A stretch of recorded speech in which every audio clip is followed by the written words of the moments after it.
உங்கள் லட்சுமி நலபாதல்னு சரவணன். நீங்க நிறைய இடத்துல பார்த்துருப்பீங்க, நிறைய விஷயங்களை கேள்விப்பட்டிருப்பீங்க. இந்த மாதிரி ஒரு விஷயம் உங்களுக்கு கிடைக்குதுன்னும் போது இது மிகப்பெரிய பொக்கிஷமா தான் நீங்க பார்க்கணும். இதுல சொல்லக்கூடிய ஒவ்வொரு கருத்துமே உங்களுக்கு ரொம்ப பிடிச்சிருக்கும். ஆனா அதை செயல்பாட்டுக்கு கொண்டு வர மாட்டீங்க. பிடிச்ச பிரயோஜனம் இல்லைங்க, அதை செயல்பாட்டுக்கு கொண்டு வாங்க. செயல்பாட்டுக்கு கொண்டு வந்தா மட்டும்தான் உங்களுக்கு ரிசல்ட் கிடைக்கும். இப்ப நீங்க ஒரு 48 நாள் கோயிலுக்கு கொண்டு வரதான் இருக்கீங்க. 48 நாளும் நல்லா காலையில இருந்து ஆரோக்கியமா குளிச்சு பயபக்தியோட இலையில சாப்பிட்டு எல்லாம் அந்த 48 நாளும் அப்படி இருப்பீங்க. அந்த 48வது நாள் கோயிலுக்கு போயிட்டு வந்த பின்னாடி பாருங்க, அடுத்து பாத்தீங்கன்னா பழைய நிலைமைக்கு போயிடும். அந்த பழைய நிலைமைக்கு போகாது.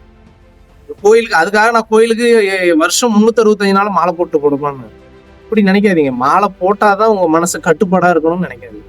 மாலை போடலனாலும் கட்டுப்பாடா இருக்கணும். கட்டுப்பாடா இருக்கும் போதுதான் உங்களுக்குள்ள ஒரு நடக்கக்கூடிய மாற்றத்தை நீங்க கவனிக்க முடியும். அந்த மாற்றம் தான் உங்க வாழ்க்கையவே மாற்றும். புரிஞ்சு நடந்துங்க, உங்களுக்கு தெரியும்.